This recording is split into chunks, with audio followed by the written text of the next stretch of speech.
يا الله يا كريم يا عظيم يا غفور يا شكور يا ودود. کسی شخص نے اپنی دنیا کی زندگی کو کامیاب بنا لیا تو اکثر وہ اس غلط فہمی میں مبتلا رہتا ہے کہ اس کی آخرت بھی ضرور کامیاب ہوگی، حالانکہ دونوں میں کوئی لازمی تعلق نہیں۔ دنیا کی بڑائی نہیں، وہ صرف امتحان کی غرض سے ہے۔ کسی کو اچھے حالات ملے یا کسی کو برے حالات، دونوں امتحان کے لیے ہیں۔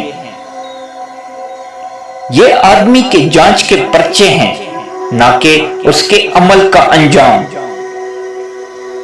دوسروں کے مقابلے میں آپ کو کوئی بڑائی مل جائے یا عزت حاصل ہو جائے تو اپنے مقابلے میں دوسروں کو حقیر نہ سمجھیے، کیونکہ بڑے اور چھوٹے دونوں آخر کار برابر ہو جانے والے ہیں۔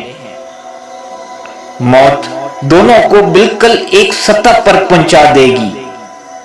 اس کے بعد بڑائی اس کے لیے ہوگی جس کو خدا بڑا بنائے، اور چھوٹا وہ ہوگا جو خدا کے نزدیک چھوٹا قرار پائے۔